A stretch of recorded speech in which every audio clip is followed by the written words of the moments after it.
A poor single dad found a billionaire chained in an abandoned building, but when he learned she escaped her own wedding, a shocking family secret threatens to tear apart everything he loves.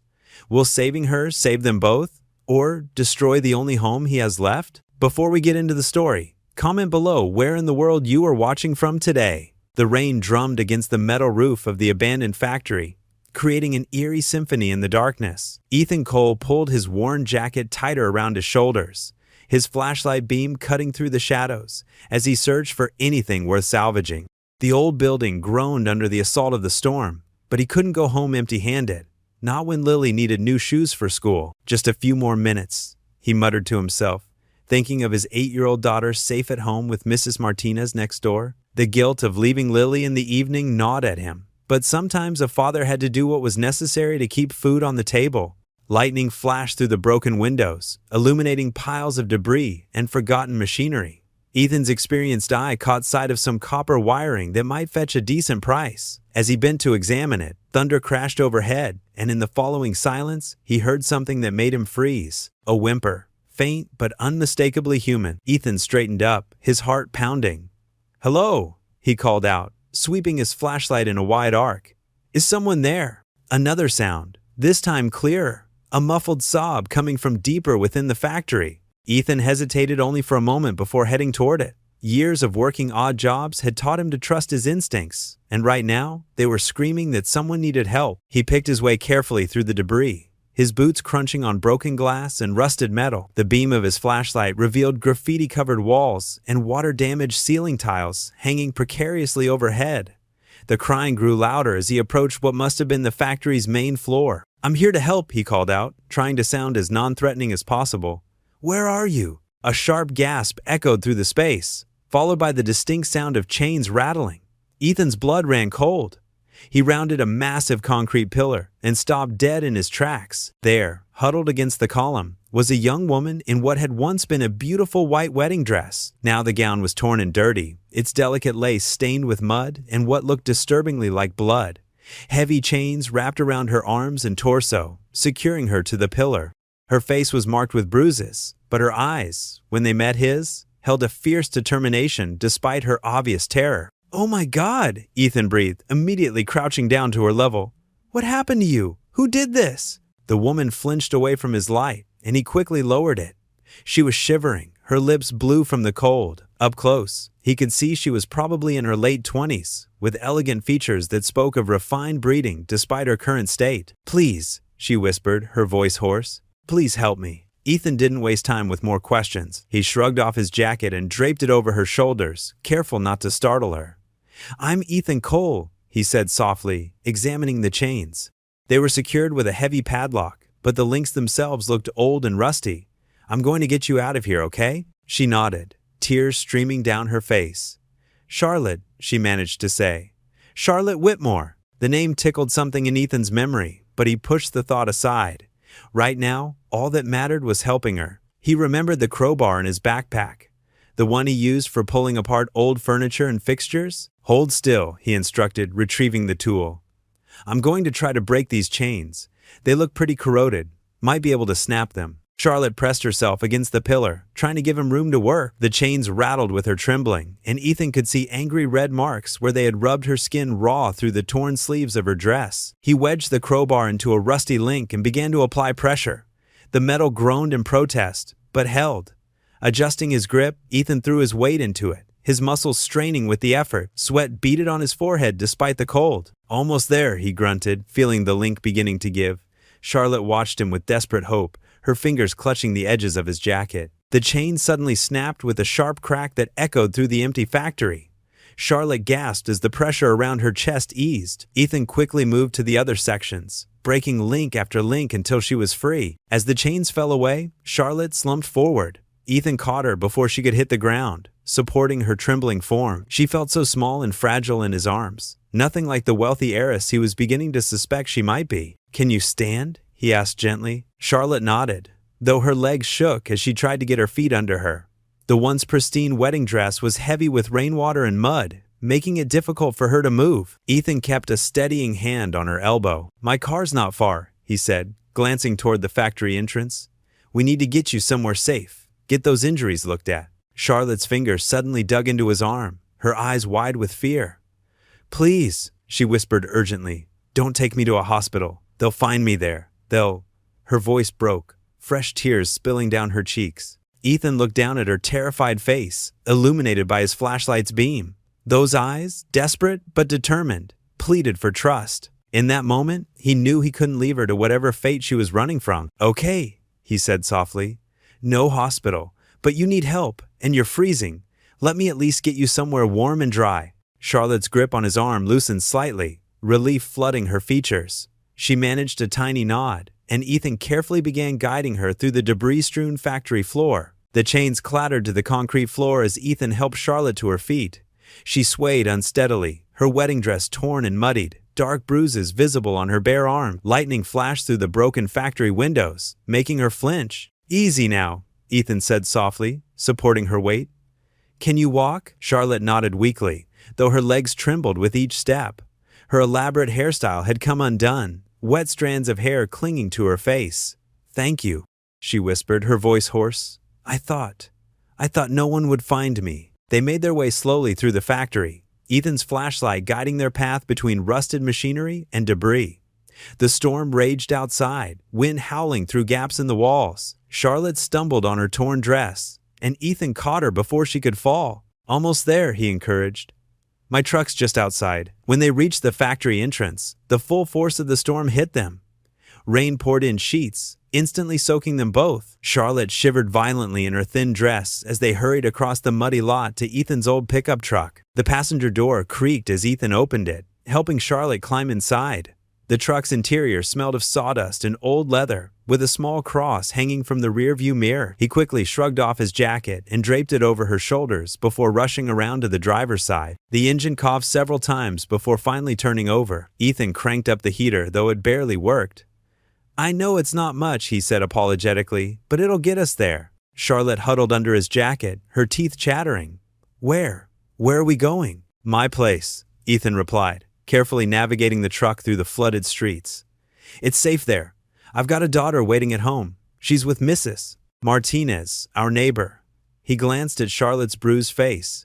We should get you to a hospital. No! Charlotte's voice cracked with panic. No hospitals. Please. They'll find me there. Who will find you? Charlotte's hands twisted in her lap. My fiancé's men. I ran away. From my own wedding. She gave a bitter laugh that turned into a sob. I couldn't go through with it, but they caught me before I could get away. Brought me here to teach me a lesson about disobedience. Ethan's grip tightened on the steering wheel. Your fiancé did this to you? His security team. Under his orders. Charlotte wiped her eyes with a trembling hand. The Whitmore family name had to be protected, you see. Can't have the rebellious daughter embarrassing everyone. Ethan nearly missed a turn, his head snapping toward her. Whitmore, as in Richard Whitmore's daughter? Charlotte nodded miserably. Charlotte Whitmore? Though right now, I wish I were anyone else. The rest of the drive passed in tense silence, broken only by the rhythmic swish of windshield wipers and the rumble of thunder. Ethan's mind raced. Everyone knew the Whitmore name. The family practically owned half the state. Their faces were always in the news, their names attached to buildings and charity galas. And now, here was Richard Whitmore's daughter, beaten and terrified, in his rusty old truck. They pulled up to a small, well-maintained house with warm light glowing from the windows. It wasn't much, just a simple two-bedroom home with peeling paint and flower boxes under the windows. But it was all Ethan could afford on his handyman's income. Wait here, he told Charlotte, then ran through the rain to his front door. Mrs. Martinez, his elderly neighbor, met him with worried eyes. Ethan, I was so concerned with this storm. Lily's been asking for you. Thank you for watching her, he said quickly, pressing some crumpled bills into her hand despite her protests.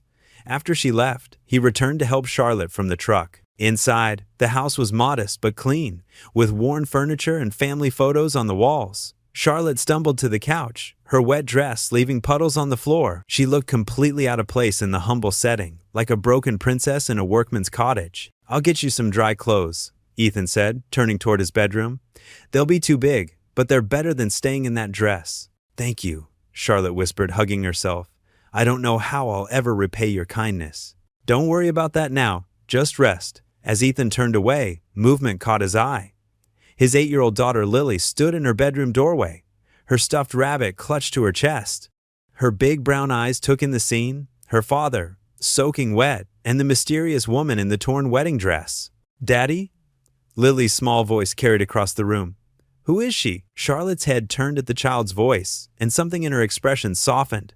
Despite her exhaustion and fear, she managed a gentle smile for the little girl. Before Ethan could answer, Charlotte's eyes rolled back, and she slumped sideways on the couch, unconscious from the ordeal she'd endured. Ethan rushed to check her pulse, steady, but weak. The storm continued to rage outside as he covered her with a blanket, his daughter watching silently from her doorway, and the night's strange events settled around them like a dream. Sunlight streamed through threadbare curtains as Charlotte stirred on the worn couch. The scratchy blanket Ethan had given her was pulled up to her chin, and the sweet aroma of pancakes filled the small house.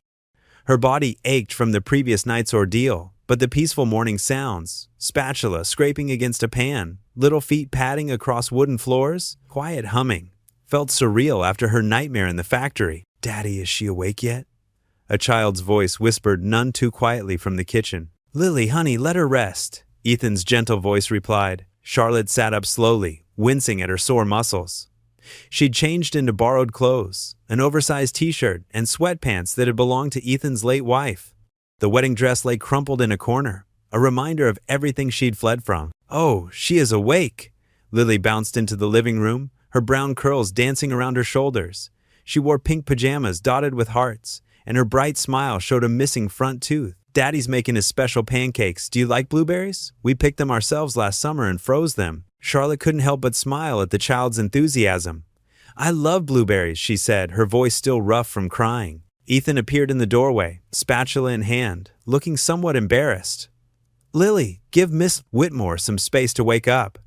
He wore faded jeans and a flannel shirt with the sleeves rolled up, his kind eyes showing concern. "How are you feeling?" "Better," Charlotte said softly, "and please, call me Charlotte." Lily edged closer to the couch. "Your pretty dress is all dirty, but Daddy says we can wash it. He's good at fixing things." "Lily," Ethan started, but Charlotte raised her hand. "It's okay," she said. "Actually, I'd love to talk with you both. You've been so kind, and I need to thank you properly." Ethan brought over a plate stacked with steaming blueberry pancakes, setting it on the coffee table. Lily immediately climbed onto the couch beside Charlotte, seemingly unafraid of the stranger in their home. "These smell wonderful," Charlotte said, accepting a fork from Ethan. The first bite melted in her mouth, perfectly fluffy, bursting with sweet berries. "Oh, they taste even better. Daddy makes the best breakfast," Lily declared proudly.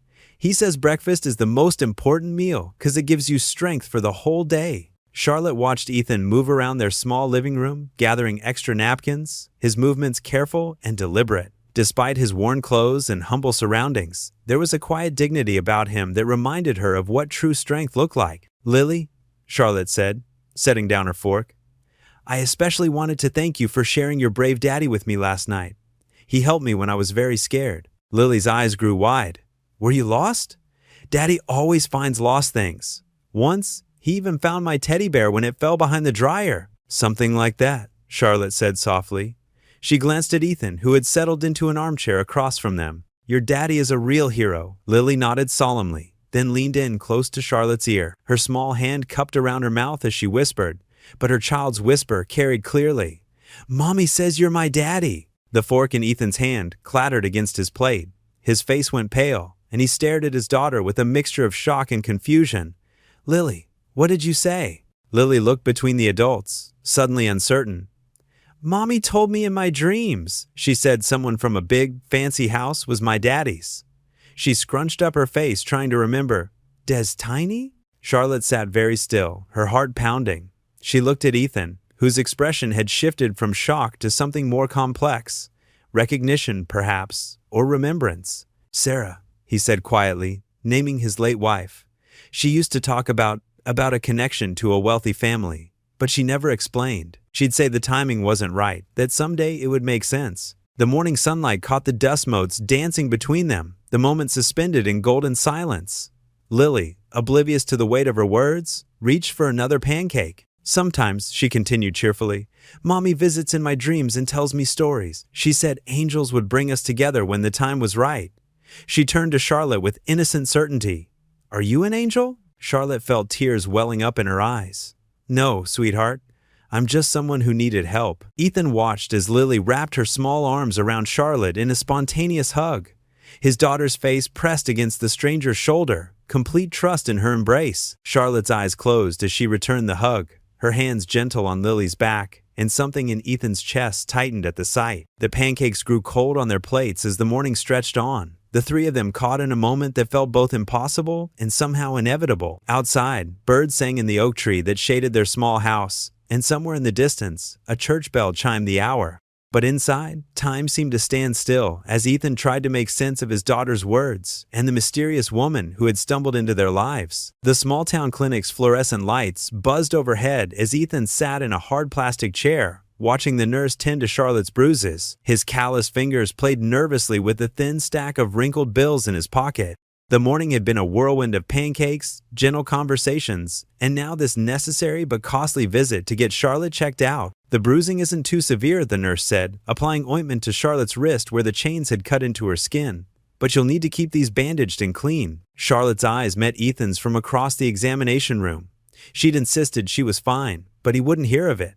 "Better safe than sorry," he'd said firmly, though she'd noticed how his hands had trembled slightly when he'd pulled out his wallet at the front desk. When the nurse left to get supplies, Charlotte spoke softly.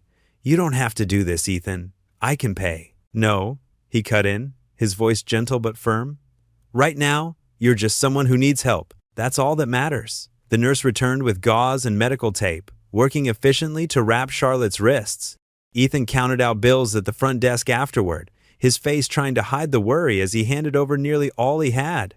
Charlotte watched him from the waiting area, her heart aching at his selflessness. During the drive back, Charlotte broke their comfortable silence. "I used to dream about this, you know." She gestured at the modest town passing by outside the truck's window, the small shops, the community notice board covered in local events, children riding bikes on the sidewalk. "Dream about what?" Ethan adjusted the rearview mirror, his eyes briefly meeting hers. "This. Normal life, simple freedom." She touched her bandaged wrist gently. "My whole life has been about control. What to wear, who to talk to, who to marry. Even my charity work had to be done in secret." Ethan's hands tightened on the steering wheel. "Your family didn't approve of helping others? Father says charity makes people lazy." Charlotte's bitter laugh held years of frustration. "He never understood that I wanted to make a real difference, not just attend fancy fundraisers for tax write-offs." The truck rumbled past the town's small park, where a group of kids played basketball on a cracked court. Ethan seemed lost in thought, his mind drifting to conversations from years ago. "Sarah, my late wife," he began carefully. "She used to mention something about a wealthy family, said they wanted to control her past, keep things quiet." He glanced at Charlotte. "She never gave me details, but sometimes she'd wake up crying, worried they'd find her." Charlotte's breath caught. "What was her maiden name?" "Thompson, but she once told me that might not have been her real name." Ethan's voice grew quieter. "She said she'd changed it when she turned 18, right before she left home." The implications hung heavy in the air between them. Charlotte's mind raced through possibilities, through whispered family secrets and hushed conversations she'd overheard over the years. "The Whitmores have a lot of secrets," she said finally, "and they'll do anything to keep them buried." They drove in thoughtful silence for several blocks, each processing the possibility of a connection they hadn't imagined existed. The sound of Ethan's old truck engine filled the space between them. Charlotte was about to ask more about Sarah when something caught her eye in the side mirror. A black SUV with tinted windows had turned onto their street, moving slower than the regular traffic. Her heart began to race. "Ethan," she whispered, her voice tight with fear. "That vehicle behind us, I think it's Marcus's men." Ethan checked his mirrors calmly, careful not to make any sudden moves. The SUV maintained its distance, but stayed behind them, matching their speed exactly. Charlotte's hands began to shake. "They always drive black Escalades. That's how they found me last time I tried to leave." Her voice cracked with panic. "I can't go back, Ethan. I can't." "Hey," Ethan's steady voice cut through her rising fear. "Look at me, Charlotte." When she met his eyes, he continued, "I won't let them take you. Not now. Not ever." The SUV edged closer, its dark presence looming in their mirrors like a shadow from Charlotte's nightmares. Her fingers gripped the door handle until her knuckles turned white, her breath coming in short gasps as memories of the factory threatened to overwhelm her. Ethan kept his speed steady, his exterior calm betraying none of the protective fury building inside him. He'd already failed to protect one woman he cared about. He wouldn't fail again. The weight of his last few dollars in his pocket seemed insignificant now, compared to the weight of Charlotte's trust in him. The black SUV continued its slow pursuit, a predator stalking its prey through the quiet streets of their small town. Charlotte's bandaged wrists seemed to throb with remembered pain as she watched it in the mirror, her newfound freedom feeling suddenly as fragile as morning frost. Thunder cracked overhead as rain pelted the small house's windows. The lights flickered once, twice, then plunged the living room into darkness. Lily's small gasp echoed in the sudden quiet. "It's okay, sweetheart," Ethan's calm voice carried through the darkness. "I know right where the candles are." The scratch of a match broke the darkness, and warm light bloomed as Ethan lit the first candle. He moved with practiced ease, lighting several more candles around the living room. The golden glow cast dancing shadows on the walls, making the modest space feel cozy rather than cramped. Charlotte sat curled up on the worn couch, her borrowed sweater and pants a far cry from her earlier wedding dress. Her bruises ached less now, thanks to the clinic visit, but her mind still raced with worry about the black SUV they'd spotted earlier. "Daddy," Lily spoke up, her voice small but determined. "We should pray. That's what Mommy always said we should do when we're scared." Ethan's movements stilled for a moment, and Charlotte caught the flash of pain that crossed his face before he masked it with a gentle smile. "You're right, Princess. That's exactly what Mommy would say." Lily scrambled off the couch and knelt by the coffee table, her hands clasped together. "Come on, Charlotte, you too." Charlotte hesitated, glancing at Ethan. Prayer wasn't something she was familiar with. The Whitmore family's religion had been money and power, nothing more. But there was something so pure in Lily's invitation that she found herself sliding off the couch to kneel beside the little girl. Ethan joined them, completing their small circle. The candlelight softened his weathered features, and Charlotte noticed how young he really was beneath the worry lines and tired eyes. "Dear God," Lily began, her voice clear and confident. "Thank you for keeping us safe in the storm. Please watch over Daddy and Charlotte and help the lights come back on soon. And thank you for bringing Charlotte to us. She needs a family just like we do." Charlotte felt her throat tighten at the simple words. Beside her, Ethan reached out and squeezed his daughter's shoulder. "Amen," he said softly, and Charlotte whispered it too, surprised by the peace that settled over her like a warm blanket. Thunder rumbled again, but it seemed less threatening now. Ethan got up and gathered blankets from a nearby chest, distributing them among them.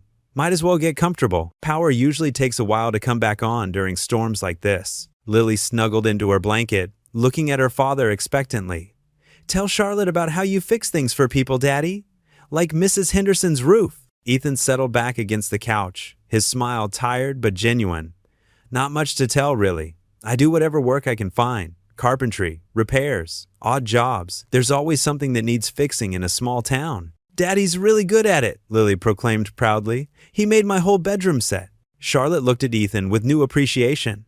"You did? That's incredible." "Had to," he said quietly, staring into the candle flame. After my wife passed, money was tight. Still, island. But Lily needed furniture, and I had the skills, so." He shrugged as if custom-making furniture was nothing special. "How long ago?" Charlotte asked gently. 3 years, Lily answered before Ethan could. "Mommy got really sick really fast, but she told me to be brave and help Daddy smile." Ethan's hand trembled slightly as he reached out to smooth Lily's hair. She was the brave one. Both of them were. Sarah never complained, not once. Even at the end, she was more worried about us than herself. The candlelight caught the gleam of tears in his eyes, though none fell. Charlotte felt her own eyes burning, moved by the quiet strength in this man who had rebuilt his world around his daughter's happiness. "It's not easy," he continued, his voice rough. "Working whatever jobs I can find, trying to give Lily everything she needs. Sometimes it feels impossible, but then this little angel here will say something her mother would have said, or smile just like Sarah used to, and somehow we keep going." Lily yawned and crawled into her father's lap, dragging her blanket with her. "We're okay, Daddy. Mommy said God always takes care of us." Charlotte watched as Ethan wrapped his arms around his daughter, holding her close. The simple gesture held such tenderness that it made her heart ache. In all her years in the Whitmore mansion, she'd never witnessed such pure love. The storm continued outside, but inside the candlelit room, time seemed to slow.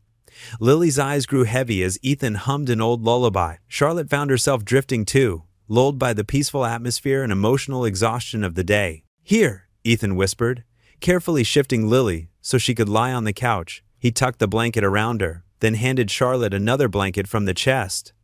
"You should try to rest too. It's been a long day." Charlotte accepted the blanket gratefully, settling into the armchair. Ethan took his place on the floor near Lily, protective even in rest.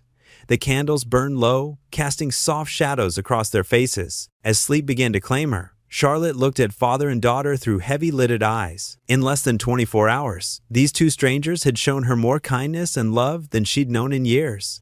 Despite the danger that lurked outside, despite the uncertainty of tomorrow, she felt safe here in this humble home, with its golden candlelight and gentle souls. The last thing she saw before drifting off was Lily's small hand reaching out in sleep to hold her father's, and Ethan's fingers curling protectively around his daughter's. In that moment, surrounded by candlelight and the sound of steady breathing, they were simply a family finding comfort in each other's presence, while the storm raged on outside their sanctuary. Morning sunlight streamed through the kitchen windows as Charlotte stood in front of Ethan's bedroom mirror, examining herself in Sarah's old clothes. The faded blue jeans and simple white t-shirt felt foreign against her skin, yet somehow more comfortable than any designer outfit she'd ever worn.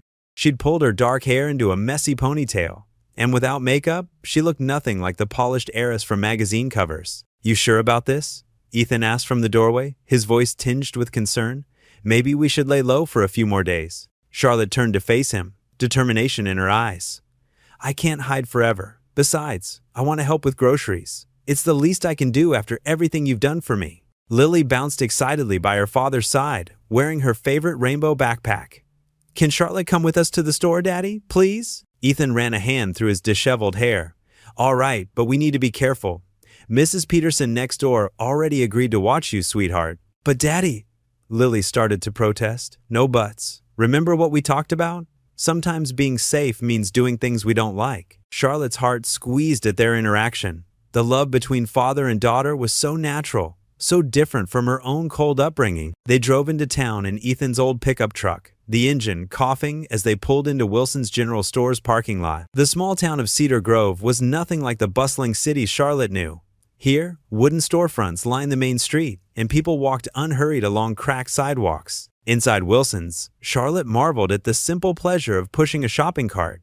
She'd never done her own grocery shopping before. Servants had always handled such tasks. The fluorescent lights buzzed overhead as she followed Ethan through the aisles. "What do you usually cook?" she asked, picking up a can of soup to examine the label. Ethan chuckled.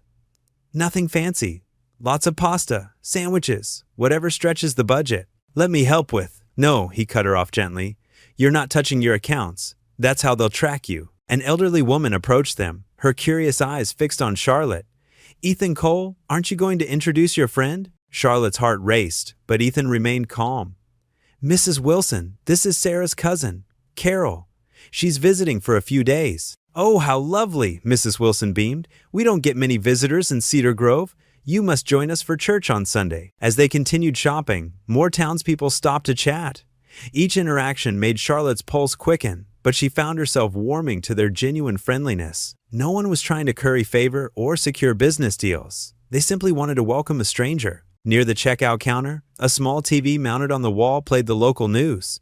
Charlotte was reaching for a candy bar when she heard her own name. Charlotte Whitmore, daughter of business mogul Richard Whitmore, disappeared 3 days ago from her own wedding ceremony. The Whitmore family is offering a substantial reward for information leading to her safe return. The candy bar slipped from her fingers. On screen, her engagement photo smiled back at her perfectly coiffed hair, designer dress, vacant eyes. Several shoppers turned to stare at the TV, then at her. Mrs. Wilson gasped. "Oh, my word!" Ethan grabbed Charlotte's arm, abandoning their cart. "We need to go. Now." But it was too late. Whispers rippled through the store as recognition dawned on faces. Charlotte's disguise wasn't enough to hide her distinctive features, now that people knew what to look for. "That's her!" someone shouted. "That's the missing heiress!" Phones appeared in hands. Cameras pointed their way. Charlotte's carefully constructed normalcy shattered like glass. Ethan pulled her through the gathering crowd, shielding her with his body. Outside, more people were stopping on the sidewalk, pointing and staring. The simple trip to the store had become a nightmare. They barely made it to the truck when the first news van screeched into the parking lot. Charlotte ducked down in the passenger seat as Ethan started the engine. Her hands trembled as she realized what this meant. Her brief taste of freedom was over. She'd endangered not just herself, but Ethan and Lily too. "I'm so sorry," she whispered as they sped away, tears blurring her vision. "I should have listened, should have stayed hidden." Ethan's knuckles were white on the steering wheel. "This isn't your fault, but everything's different now. They know where you are." Through the rearview mirror, Charlotte watched more news vans turning onto Main Street. Her father's men wouldn't be far behind. The simple life she'd glimpsed, grocery shopping, friendly conversations, the warmth of Ethan's small family was slipping away like water through her fingers. Her identity was exposed. The quiet town of Cedar Grove would soon be swarming with reporters, private investigators, and worse, the men who had chained her in that factory. The conflict had shifted from a simple rescue to something far more dangerous. Survival. Ethan's hands trembled slightly as he turned each lock on the front door. Click, click, click. The sound echoed through the quiet house like tiny gunshots. He double-checked the windows, pulling the curtains tight against the growing darkness outside. The news report from the store kept playing in his mind. Charlotte's face plastered across the screen, that massive reward hanging over their heads like a sword. "You don't have to protect me," Charlotte said softly from behind him. She stood in the middle of his modest living room, still wearing Sarah's old clothes, looking both out of place and somehow perfectly at home. "I can leave. I don't want to put you and Lily in danger." Ethan shook his head, his jaw set firm. "No, they'd find you in minutes out there alone." "I won't go back," Charlotte declared, her voice stronger now. "That house, that life, it's not a home. It's a prison. My father's perfect little puppet, engaged to a monster who thinks he can break my spirit." She hugged herself, fighting back tears. "I'd rather live in a cardboard box than go back to that." From the kitchen table, Lily's voice piped up. "What's 7 times 8? Charlotte wiped her eyes quickly and moved to sit beside the little girl. "Let's figure it out together." "What's 7 times 7? 49, Lily answered proudly. "So 7 times 8 would be 49 plus 7 more, 56. "That's exactly right." Charlotte's whole face lit up as she high-fived Lily. "You're so smart." Ethan watched them from across the room, something warm and dangerous unfurling in his chest. He'd been so focused on the threat Charlotte's presence posed, he hadn't noticed how naturally she fit into their little world. The way she helped Lily count on her fingers, her patient explanations, the genuine joy in her eyes at each small victory, it was like watching a flower bloom in fast motion. "Daddy," Lily called out, "Charlotte knows fraction tricks. She made them into pizza slices in my notebook. Look." He moved closer, examining the carefully drawn circles in Lily's math homework. Each one was divided into neat sections, with pepperoni and mushrooms sketched in different portions. His daughter's usually dreaded math homework had become an art project, complete with word problems about pizza parties. That's really clever," he admitted, meeting Charlotte's eyes. She blushed slightly and shrugged. "Math was actually my favorite subject in school. Before Father decided business, etiquette, and social graces were more important for a future trophy wife." The bitterness in her voice made his heart ache. Here was a woman who could have done anything, been anything, trapped in a gilded cage by her own family. As evening settled in, they shared a simple dinner of spaghetti and meatballs, Charlotte's first time eating from mismatched plates on a wobbly kitchen table. She seemed to savor every bite like it was gourmet cuisine. "Time for bed, kiddo," Ethan announced when Lily's head started nodding over her empty plate. "Can Charlotte read me a story?" Lily asked, suddenly wide awake. "Please?" Charlotte looked to Ethan for permission. He nodded, trying to ignore how domestic this all felt. How right. In Lily's room, Charlotte sat on the edge of the small bed, a worn copy of The Velveteen Rabbit in her hands. Her voice was gentle as she read, giving each character a slightly different tone. Lily snuggled under her butterfly-patterned comforter, completely enchanted. "Real isn't how you are made," said the skin horse. "It's a thing that happens to you," Charlotte read, her voice softening. "When a child loves you for a long, long time, not just to play with, but really loves you, then you become real." Ethan leaned against the doorframe, watching. The sight before him was painfully beautiful. His daughter's sleepy smile, Charlotte's elegant fingers turning the pages with such care, the warm circle of lamplight surrounding them both. It reminded him of evenings with Sarah, but the pain he expected didn't come. Instead, he felt something new, stirring, something that had been dormant for so long he'd almost forgotten its name. When Lily's eyes finally fluttered closed, Charlotte began to hum softly, an old lullaby Ethan recognized from his own childhood. The melody floated through the room like a gentle breeze, and he found himself holding his breath, afraid to break the spell. Charlotte tucked the blanket more securely around Lily's shoulders, brushing a strand of hair from the sleeping child's forehead with such tenderness that Ethan's chest tightened. This wasn't the scared, bruised woman he'd rescued from the factory. This was someone else entirely. Someone strong and gentle and real. The lullaby faded to silence. Charlotte sat for a moment longer, just watching Lily sleep, and Ethan watched Charlotte. In the soft glow of the bedside lamp, he could see the healing scratches on her arms, the fading bruise near her temple, marks of what she'd escaped. But he could also see the peace in her expression, the quiet joy of this simple moment. His heart, so carefully guarded since Sarah's death, stirred with feelings he'd thought were buried forever. It terrified him. It thrilled him. It felt like standing on the edge of a cliff, knowing he should step back but wanting desperately to fly. The night air wrapped around Ethan's modest porch like a cool blanket. Crickets chirped their evening song, and the old wooden swing creaked softly as Charlotte settled beside him. Inside, Lily's gentle breathing could be heard through the screen door they'd left cracked open. "Thank you," Charlotte whispered, pulling her borrowed sweater tighter around her shoulders. "For everything." Ethan nodded, his hands clasped in his lap. The porch light cast shadows across his weathered face. "You're safe here, at least for now." Charlotte's fingers traced the fading bruises on her wrist where the chains had been. "I never thought I'd find kindness like this. In my world, everything comes with strings attached. Your father." Ethan hesitated, choosing his words carefully. "What made him push you into that marriage?" Charlotte's laugh was hollow.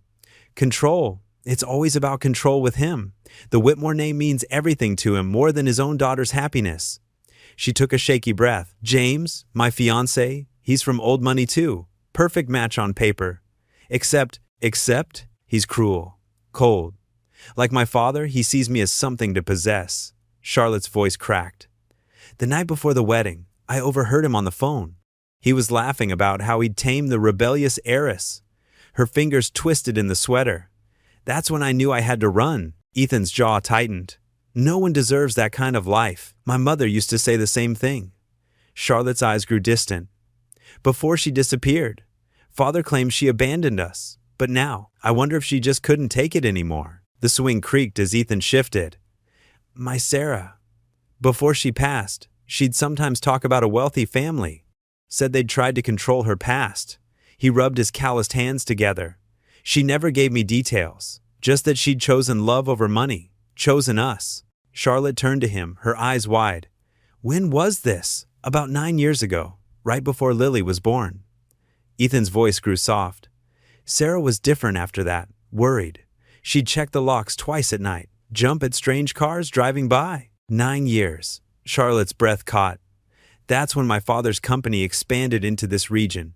He was obsessed with buying up small businesses, old properties. Sarah worked at her family's hardware store back then," Ethan said slowly. "Her father refused to sell to some big corporation. The store went under mysteriously a few months later." Charlotte's hands began to shake. "My father's favorite tactic. When people won't sell willingly, he finds ways to force them out." The night seemed to grow colder as they sat in silence. Inside, Lily mumbled something in her sleep, innocent to the weight of the conversation outside. "Sarah kept a box," Ethan said finally. "Old letters, photos. She made me promise never to open it unless something happened to her." His voice roughened. "When she got sick, she tried to tell me something about it, but she was too weak by then." Charlotte hugged herself tighter. "My mother left a letter too.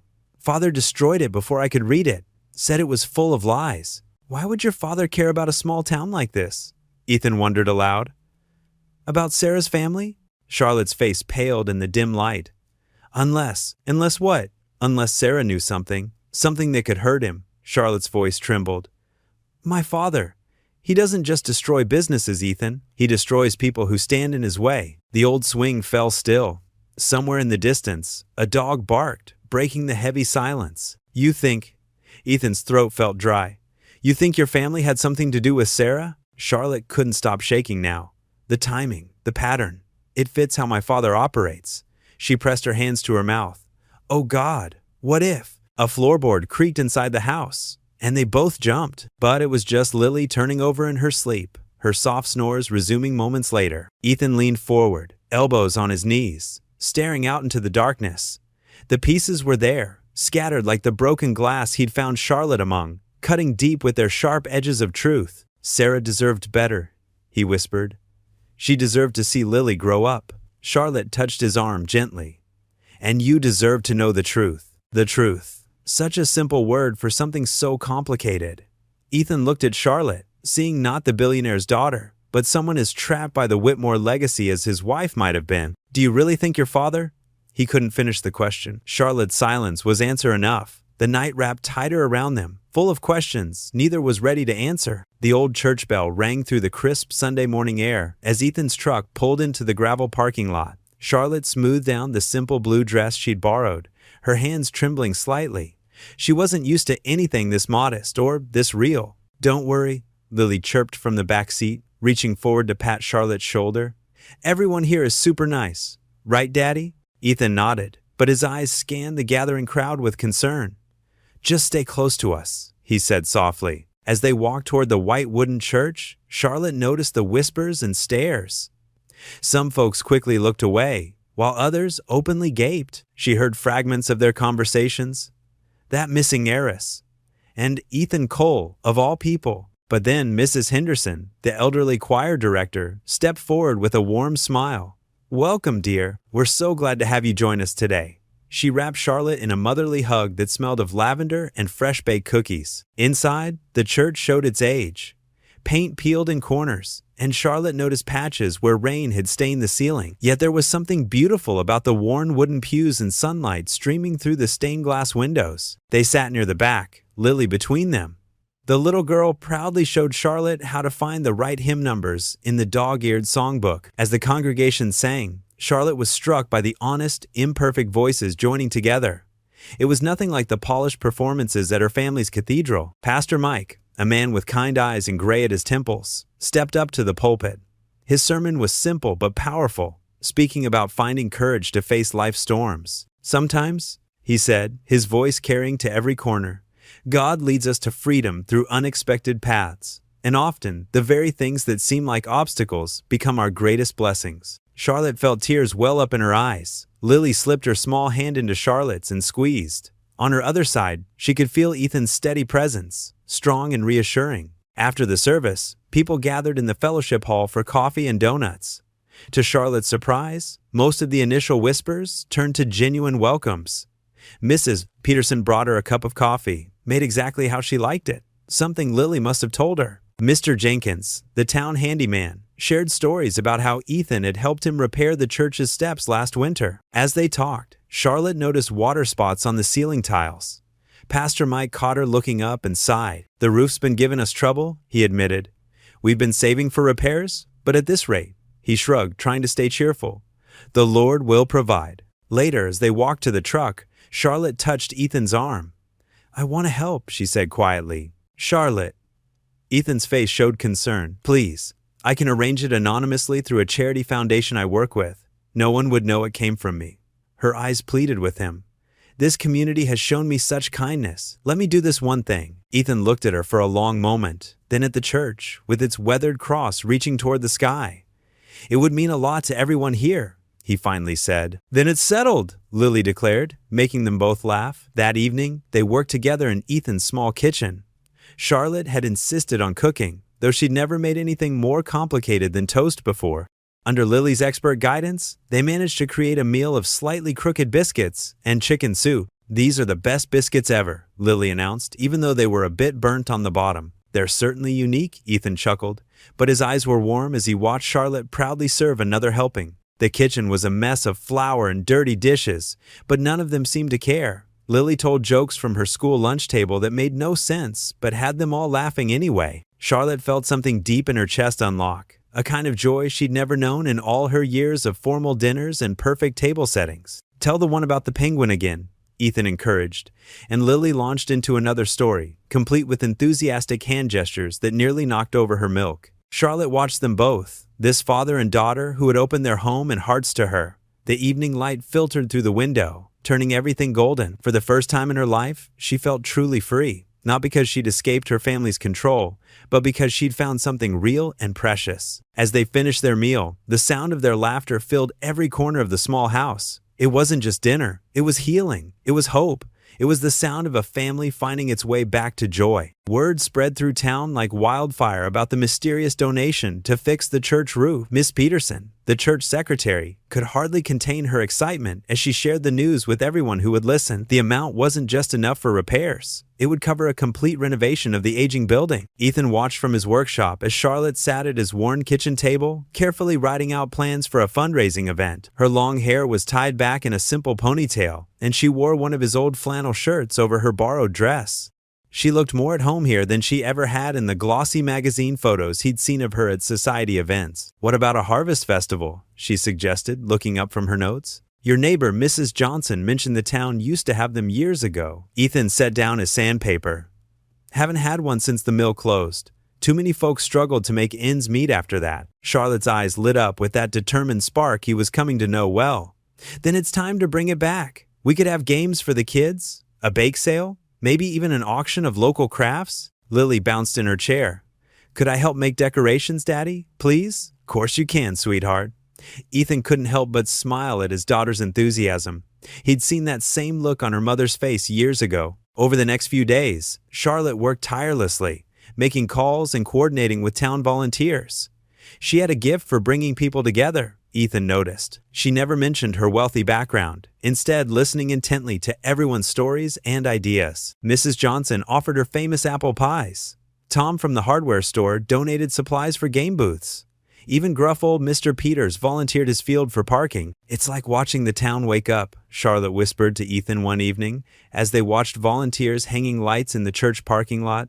They just needed a reason to come together. The night of the fundraiser arrived crisp and clear. Strings of twinkling lights crisscrossed the church grounds, and the aroma of hot cider and fresh baked goods filled the air. Children ran laughing between game booths, while parents chatted and caught up with neighbors they hadn't seen in months. Charlotte worked the crowd with natural grace, but not the practice kind she'd learned at society functions. This was different, genuine and warm. She helped serve pie, played ring toss with the kids, and listened to elderly Mrs. Wilson's stories about the town's history. Ethan found himself watching her throughout the evening. She'd tied colorful ribbons in her hair at Lily's insistence, and her cheeks were flushed with excitement. She looked beautiful, but it wasn't just that. She looked free. "Your young lady's quite something," Mr. Peters said, appearing beside Ethan. "Reminds me of your Sarah, same kind heart." Ethan's chest tightened at the mention of his late wife. "She's not my—" he started to protest, but Mr. Peters just chuckled and walked away. As the evening wound down, someone started playing old love songs on a portable speaker. Couples drifted toward the makeshift dance floor in front of the church steps. Charlotte stood at the edge, swaying slightly to the music. Ethan found himself walking toward her before he could think better of it. "Would you like to dance?" She looked surprised, then pleased. "I'd love to." He took her hand, trying to ignore how perfectly it fit in his. They moved slowly to the music, careful to leave proper space between them. But as the song continued, Charlotte gradually relaxed, resting her head against his shoulder. "Thank you," she whispered. "For what?" "For showing me what real life feels like. What it means to help people just because you can, not for recognition or power." She lifted her head to look at him. "I've never felt so useful, so valued for just being me." The lights twinkled above them, and distant laughter mixed with the music. For just this moment, Ethan could almost forget about the dangers lurking outside their small town, about Charlotte's family searching for her, or the mysteries surrounding their shared past. Right now, it was just them, swaying together under the stars. While Lily dozed on a nearby bench, it felt like peace, like home. Around them, the last of the festival goers gathered their belongings and said their goodnights. The autumn air had grown chilly, but neither Ethan nor Charlotte seemed eager to end their dance. In this moment, their world felt safe and full of possibility. The late summer evening wrapped around Ethan and Charlotte like a warm blanket as they walked home from the church fundraiser. Their footsteps echoed softly on the quiet small-town sidewalk, their hands linked naturally between them. The streetlights cast a gentle glow, making Charlotte's eyes sparkle whenever she glanced up at him. "I can't believe how many people showed up," Charlotte said, her voice soft with wonder. "Did you see Mrs. Jenkins crying when they announced the final total?" Ethan squeezed her hand. "That's what community means here. When someone needs help, everyone pitches in." He paused, looking at her with gentle eyes. "Though I suspect a certain someone did more than just pitch in." Charlotte ducked her head, but couldn't hide her smile. "I just helped a little. The town did the real work." She kicked a small pebble with her worn sneaker, borrowed from the neighbor since her designer shoes weren't exactly made for small-town life. A little? Ethan chuckled. Charlotte, that anonymous donation covered half the roof repairs. Money isn't everything, she said firmly. What matters is how everyone came together. The bake sale, the raffle, even little Tommy selling his comic book collection. Her voice caught. I've never seen anything like it. They stopped at the corner where the maple trees lined the street. Charlotte turned to face Ethan, her expression serious in the lamplight. You know what tonight made me realize? What's that? Ethan's voice was gentle, encouraging. All my life, I've been searching for something. In my family's mansion, at charity galas, even in that awful engagement. She took a deep breath. But here, in this little town, with you and Lily, I finally found it. Ethan's heart thundered in his chest. Found what? Home. The word came out barely above a whisper. This feels like home, Ethan. Not just a place to live, but somewhere my heart belongs. She gestured around them. The way people care about each other here, the way you take care of Lily, how everyone pulls together, it's everything I've ever wanted. Ethan stood very still, overwhelmed by the honesty in her words and the vulnerability in her eyes. His hand reached up, almost of its own accord, to brush a strand of hair from her cheek. Charlotte, I know it sounds crazy, she rushed on. We've only known each other a short time, and I came crashing into your life in the worst way possible. But being here, with you and Lily, it's the first time in my life I've felt truly free to be myself. The moonlight caught the tears shimmering in her eyes, and something in Ethan's chest broke open. All the walls he'd built around his heart since losing his wife crumbled in that moment. Without thinking, he pulled Charlotte closer, one hand cupping her cheek. Not crazy at all, he murmured. And then he was kissing her. The world seemed to stop, everything condensing to this single perfect moment.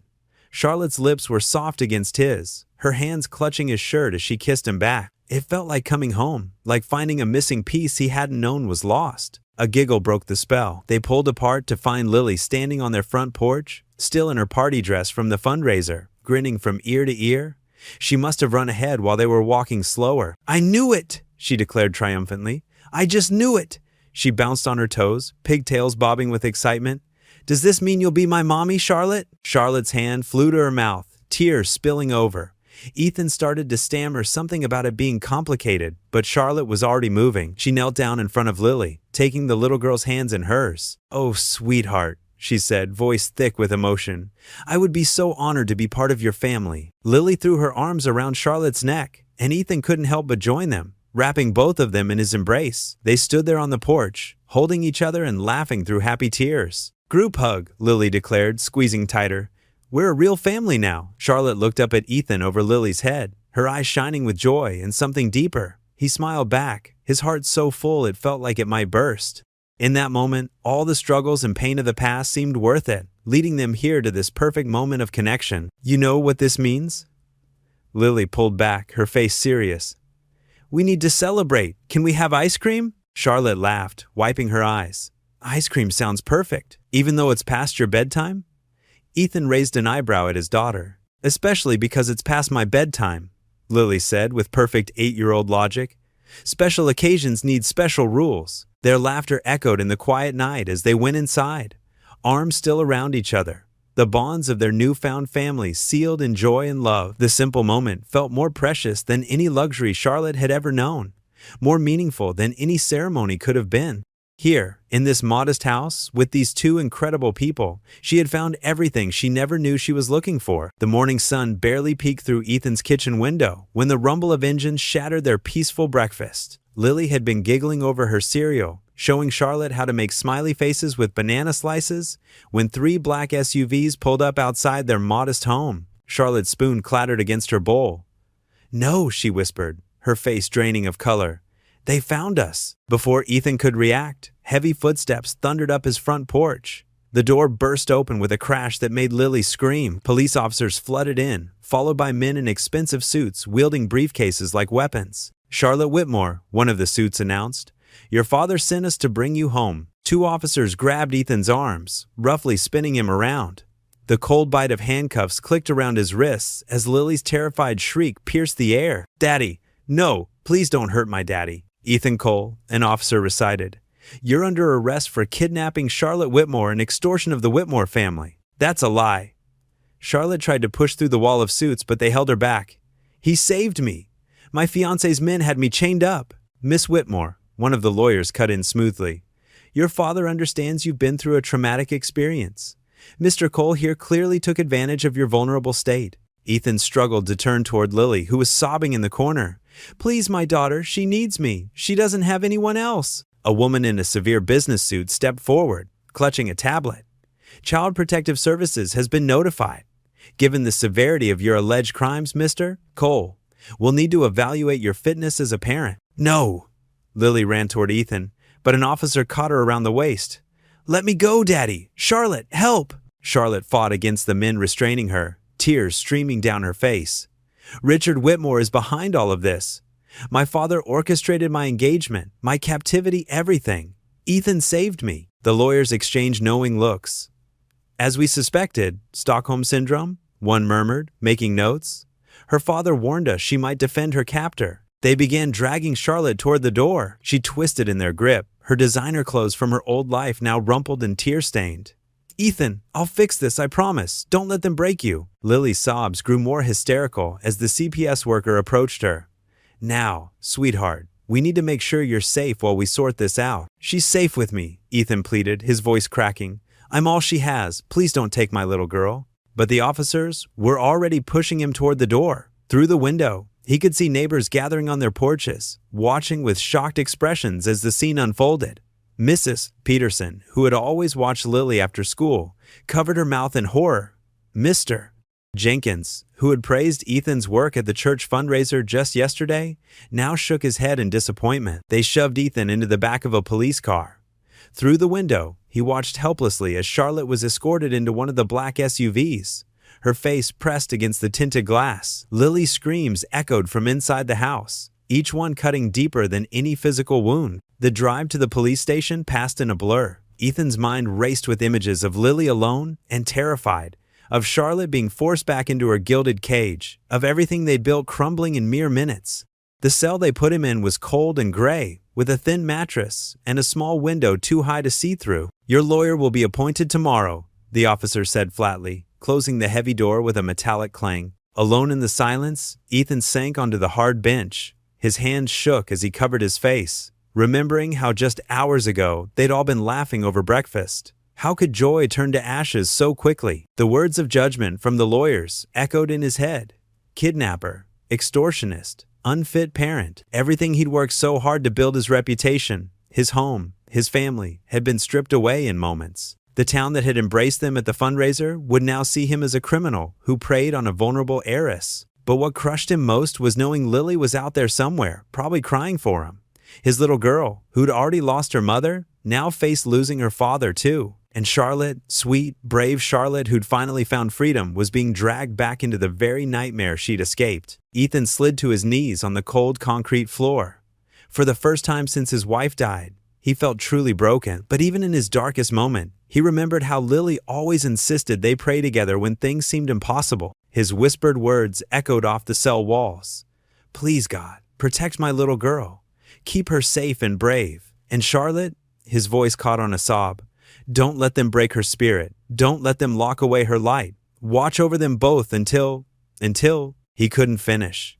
The words dissolved into quiet tears as the morning sun climbed higher outside his cell, casting harsh shadows through the tiny window. In just hours, his whole world had shattered, leaving him alone with nothing but desperate prayers and the echoing memory of his daughter's screams. The metal springs of the jail cot creaked as Ethan shifted his weight.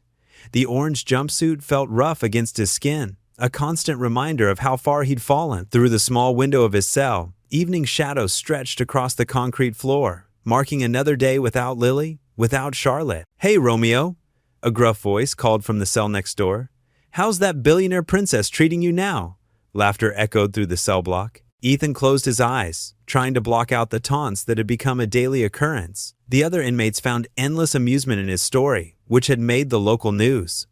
Poor carpenter falls for rich girl, gets burned.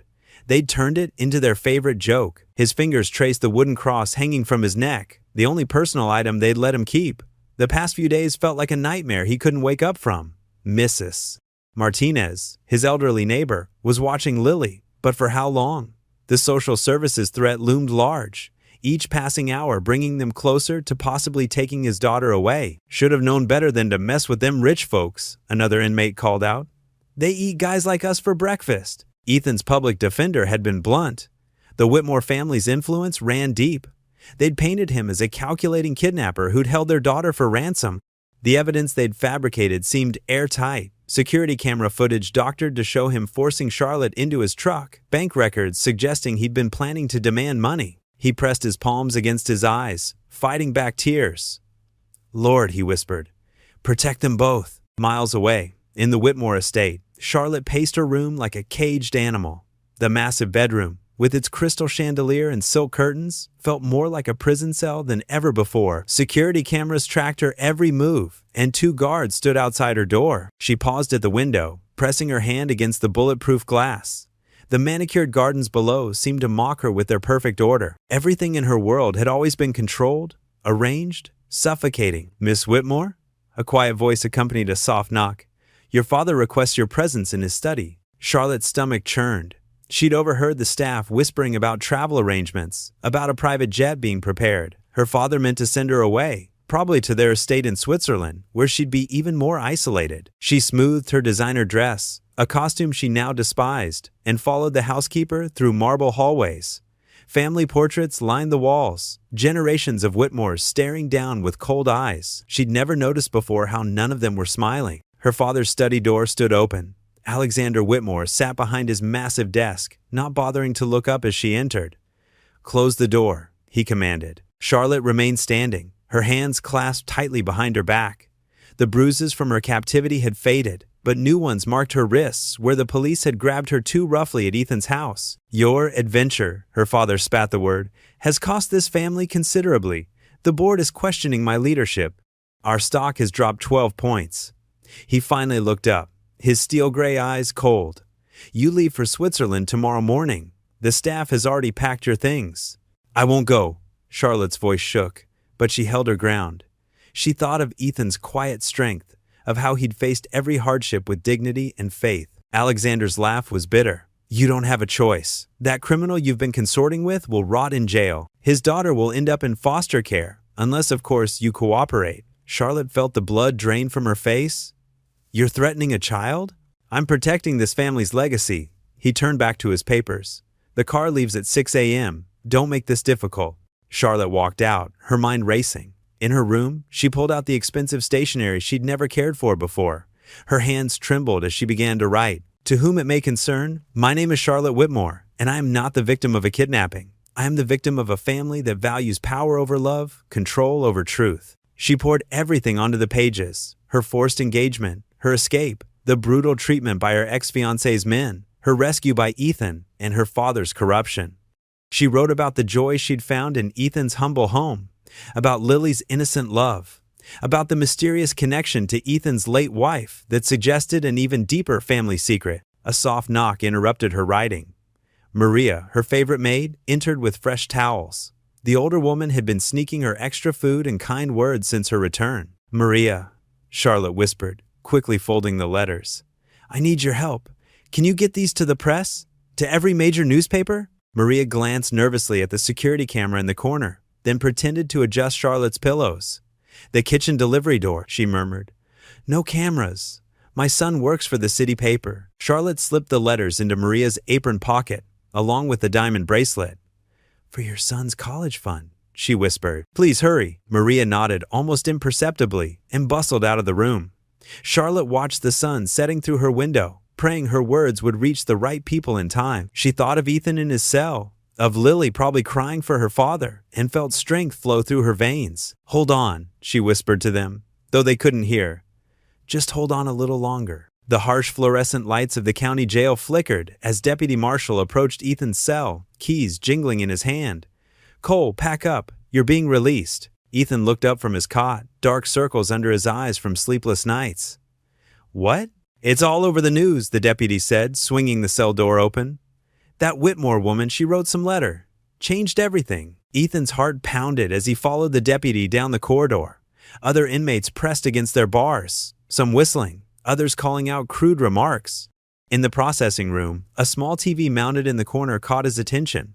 The screen showed aerial footage of the sprawling Whitmore estate, now surrounded by news vans and reporters. "Sign here," the clerk said, sliding release papers across the desk. Ethan's hands trembled as he scribbled his signature. They returned his worn jeans, flannel shirt, and the simple silver cross necklace Lily had given him last Father's Day. Outside the jail, the afternoon sun felt strange on his face. His old truck sat in the parking lot where it had been left days ago. A sticky note on the windshield read, "Keys at front desk, Mrs. Henderson." His elderly neighbor had kept an eye on both his truck and Lily while he was locked up. Ethan climbed into the driver's seat, his body heavy with exhaustion. He turned the key, and the radio crackled to life mid-broadcast. Breaking news from the Whitmore estate, where heiress Charlotte Whitmore has called an impromptu press conference following her explosive letter to multiple news outlets. Ethan pulled into the nearest diner, one of those small-town places where the coffee was always hot and the TV always on. The bell chimed as he entered, and several patrons turned to stare. He slid into a booth near the television, ignoring the whispers. "Coffee, hon?" the waitress asked, her eyes full of sympathy. "Please," he managed, his attention fixed on the screen. The camera showed Charlotte standing at a podium on the mansion's grand steps. She looked different now. Gone was the softness she'd shown in his home, replaced by steel in her spine. She wore an expensive suit, but Ethan noticed she'd kept the simple silver bracelet Lily had made her from craft store beads. "I stand before you today," Charlotte began, her voice clear and strong, "to tell the truth about my disappearance and supposed kidnapping." The reporters pressed closer, microphones thrust forward. Behind Charlotte, Ethan could see Richard Whitmore's face turning purple with rage, held back by his security team. "I was not kidnapped," Charlotte continued. "I fled my own wedding to escape a man who saw me as property, not a person. When I refused to play my part in their business, merger disguised as a marriage, my fiancé's men taught me a lesson by chaining me in an abandoned factory." Gasps rippled through the crowd. In the diner, conversation stopped as everyone turned to watch. "Ethan Cole did not kidnap me. He saved me." Charlotte's voice caught slightly. "He found me chained and hurt, and he showed me more kindness in a few days than I'd known in years of luxury." The waitress set down Ethan's coffee, squeezing his shoulder as she passed. "My father," Charlotte turned to face Richard Whitmore directly, "raised me to believe that worth came from wealth and power. But in Ethan's modest home, I learned that true worth lies in how we treat others. I watched him struggle to provide for his daughter, yet still help strangers in need. I saw real love in action." Richard Whitmore stormed forward, reaching for the microphone, but Charlotte stood her ground. "No, father, you won't silence me anymore." She pulled out a stack of papers. "I have evidence of my fiancé's men attacking me, of the threats made against Ethan's daughter, and of the corruption that has poisoned our family's legacy. I'm turning it all over to the authorities." The camera caught Richard Whitmore's face as it drained of color. Security guards began pushing reporters back as chaos erupted. "I choose love, not chains," Charlotte declared, her voice rising above the commotion. "I choose a life of meaning over a cage of luxury, and I choose to stand with the man who showed me what real strength looks like, not by wielding power, but by offering help to someone in need." Tears slid down Ethan's cheeks as he watched. The diner had gone completely silent. "Mr. Cole is innocent of all charges," Charlotte concluded, "and I am no longer my father's puppet or my fiancé's prize. I am simply Charlotte, choosing my own path for the first time." She stepped back from the podium as reporters shouted questions. The camera followed her walking down the mansion steps, past her father's grasping hands, through the sea of microphones and flashing cameras. She moved with purpose, like someone breaking free of invisible chains. Richard Whitmore grabbed for her arm, his face contorted with fury. "Charlotte, you will destroy everything." "No, father," she said clearly, the microphones catching every word. "I'm finally building something real." Charlotte strode to a waiting taxi, leaving behind the chaos of reporters, her father's shouts, and the crumbling facade of the Whitmore dynasty. The last shot showed her in the back seat, a small smile playing on her lips, the smile Ethan had come to know in quiet moments at his kitchen table. In the diner, someone started clapping. Others joined in, turning to face Ethan with newfound respect in their eyes. The waitress brought him a slice of pie, refusing payment. "On the house, honey," she said. "Looks like your guardian angel just grew wings." Ethan stared at the TV screen, now showing reporters analyzing Charlotte's statement. His coffee had grown cold, untouched. In his pocket, his phone buzzed with a text from Mrs. Henderson. "Lily's safe. She saw the news. She's waiting for you." Another message followed immediately. "And she says to hurry home.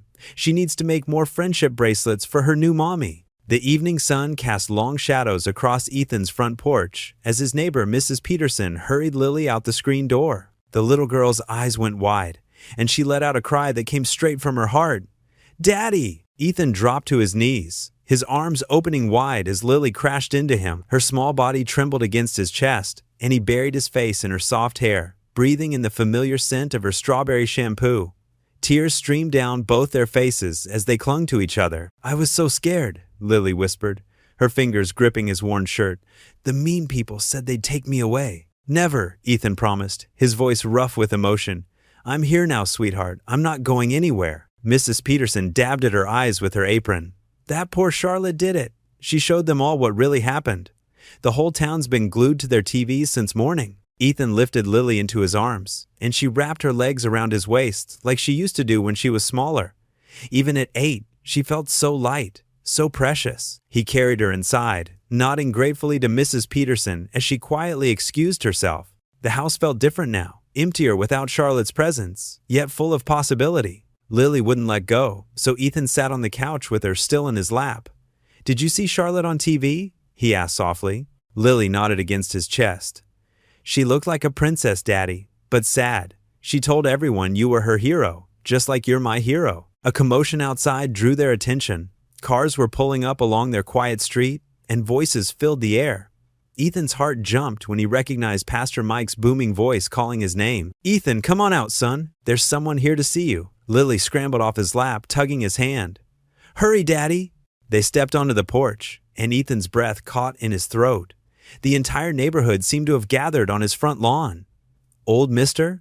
Jenkins from the hardware store, the Ladies' Aid Society with their casserole dishes, families from church, all smiling and parting to make way as a familiar figure walked through their midst. Charlotte looked different from the society princess on TV. She wore one of the simple dresses she'd borrowed during her stay, her hair loose around her shoulders. Her eyes were red from crying, but her smile blazed brighter than the setting sun as she caught sight of Ethan and Lily. "You're home!" Lily broke free from Ethan's grip and raced down the steps. Charlotte caught her in a spinning hug, laughing through her tears. "I am, sweetheart. I'm finally home." The crowd burst into applause and cheers. Mrs. Jenkins started singing Amazing Grace, and others joined in. Pastor Mike stepped forward, his hand raised for quiet. "Charlotte Whitmore showed us all what real courage looks like today," he announced. "And Ethan Cole demonstrated the kind of faith and compassion we all strive for. Let's welcome them both home properly." More cheers erupted. Someone had brought guitars, and soon hymns filled the warm evening air. The Ladies' Aid Society set up an impromptu potluck on card tables in the yard. Children played tag around the edges of the gathering, their laughter a sweet counterpoint to the music. Charlotte made her way through the crowd, accepting hugs and words of support, but her eyes never left Ethan. When she finally reached the porch steps, they both froze, overwhelmed by everything that had happened. "I told them the truth," she said softly. "All of it. About the wedding I ran from, about Marcus's men hurting me, about finding real freedom here with you and Lily." Ethan's voice was rough with emotion. "You could have been hurt. Your father can't control me anymore." Charlotte's chin lifted with the same quiet determination he'd first seen in the abandoned factory. "The press is investigating everything now. Marcus's violence, Daddy's business dealings, all of it. They can't hide in the shadows anymore." Lily tugged at both their hands. "Does this mean you're staying? Forever?" Charlotte knelt down to Lily's level, the way she had that first morning over pancakes. "If that's okay with you and your dad, yes, this is where I belong." "With us?"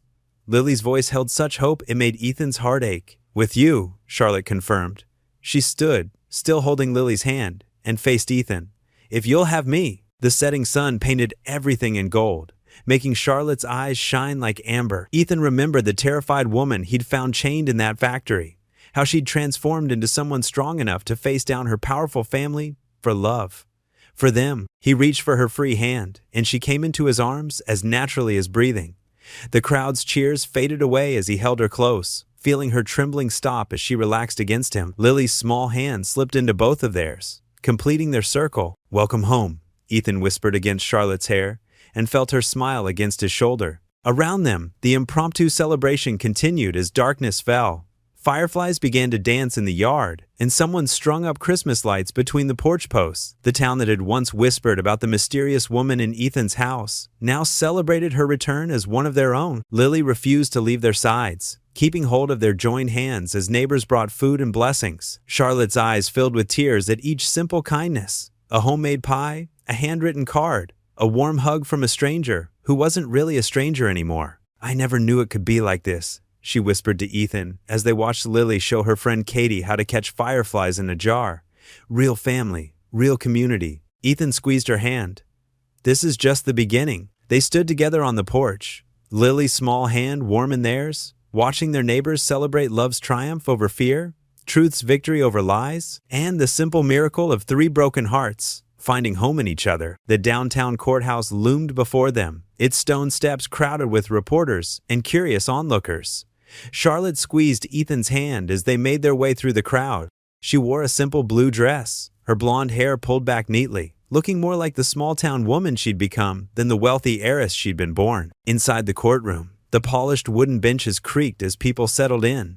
Charlotte's father, Richard Whitmore, sat rigidly in an expensive suit, his face a mask of cold disapproval. Next to him, Charlotte's ex-fiancé, James Barrett, glared at her with barely contained rage.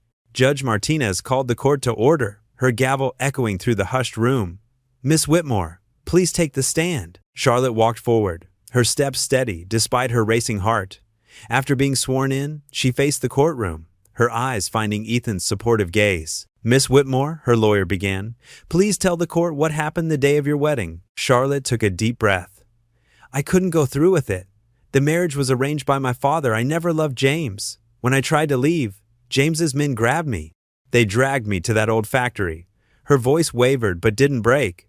"They chained me there like an animal, said they were teaching me a lesson about obedience." The prosecutor presented photos of Charlotte's bruises from the clinic visit, making several jurors gasp. Then came security footage from the factory's exterior, showing James's men forcing a struggling figure in white through a side door. "And who found you there?" the lawyer asked. Charlotte's eyes softened. "Ethan Cole. He heard my cries for help and freed me.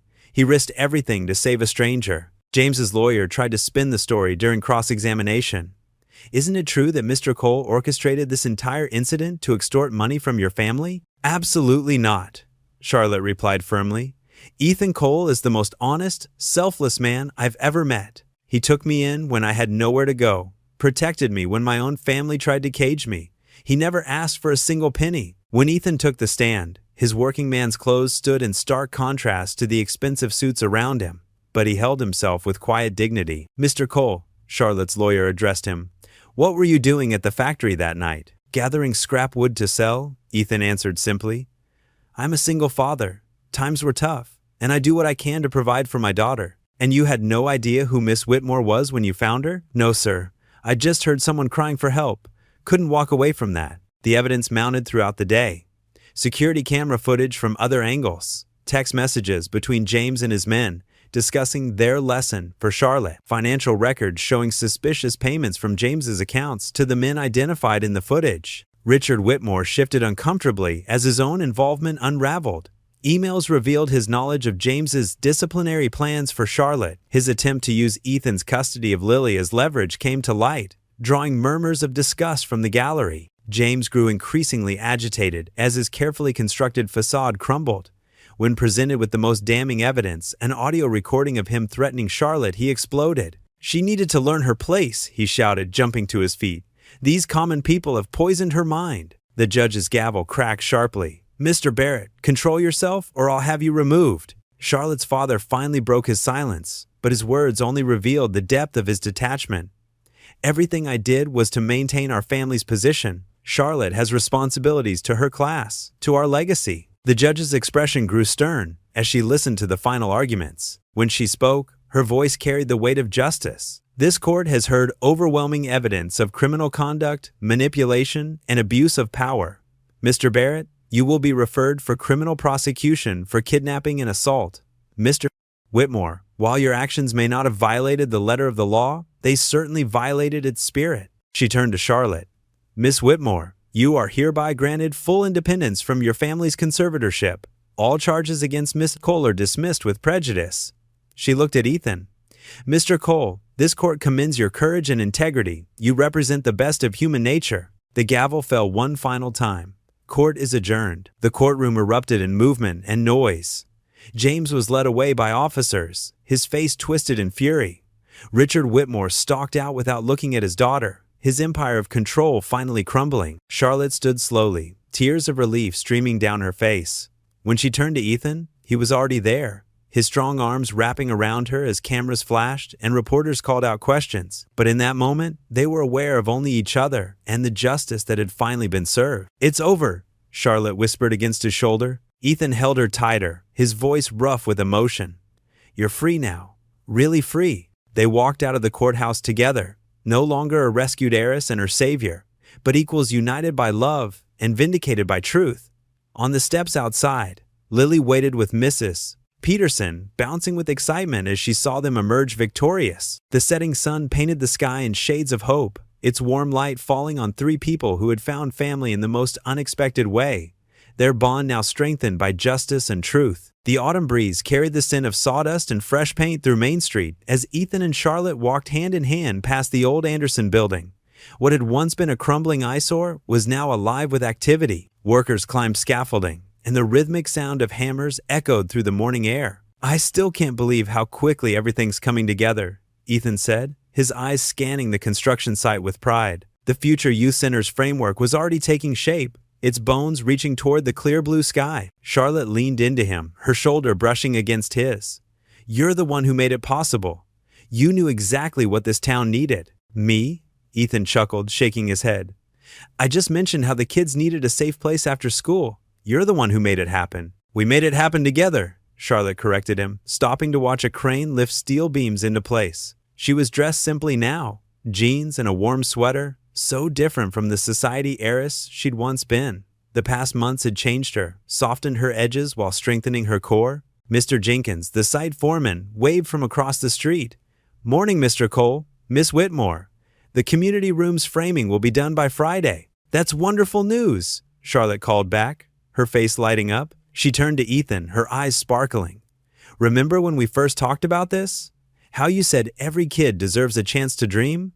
Ethan nodded, thinking back to those late-night conversations on his worn couch, when Charlotte was still healing from her ordeal, and they were discovering each other's hearts. "I just didn't expect those dreams to come true so fast." They continued their walk, passing Mrs. Miller's flower shop where fresh mums decorated the sidewalk display.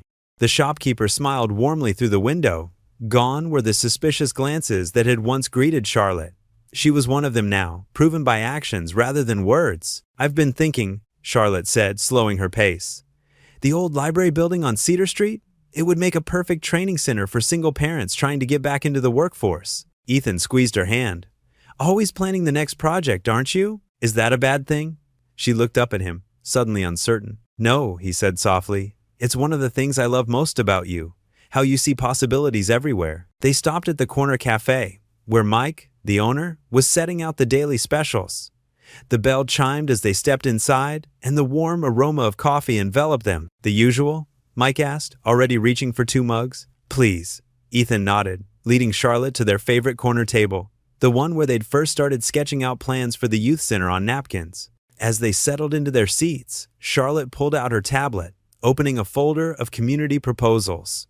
"I've been talking to some local business owners. They're willing to offer apprenticeships once the training center opens." Ethan watched her as she spoke, her hands moving animatedly. The wealthy woman who'd once been chained in an abandoned factory was gone, replaced by someone who wielded her resources like tools of healing rather than weapons of power. "You know," he said, interrupting her mid-sentence, "I think it's time we talked about making this partnership permanent." Charlotte's hands stilled on the tablet. "What do you mean?" Ethan reached across the table, taking both her hands in his. I love watching you light up when you talk about helping others. I love how Lily runs to you with every scraped knee and homework question. I love that you see the best in people, even after everything you've been through." Tears welled in Charlotte's eyes as understanding dawned. "Ethan, I'm not offering you a mansion or a fancy life," he continued, his voice rough with emotion. "Just a simple house filled with love, a partner who'll support your dreams, and a little girl who already thinks you hang the moon. That's all I've ever wanted," Charlotte whispered, squeezing his hands. The cafe door burst open, and Lily rushed in, her backpack bouncing and her hands full of wildflowers. "Daddy, Charlotte, look what we picked at school." She skidded to a stop at their table, her eyes wide as she noticed their linked hands and Charlotte's tears. "Why are you crying? Are you sad?" Charlotte laughed, pulling Lily into a tight hug. "No, sweetie. These are happy tears. Your daddy just asked me to marry him." Lily's mouth dropped open. "Really?" She looked between them, bouncing on her toes. "Did you say yes? Please say yes." "Well," Charlotte pretended to think about it, making Lily squirm.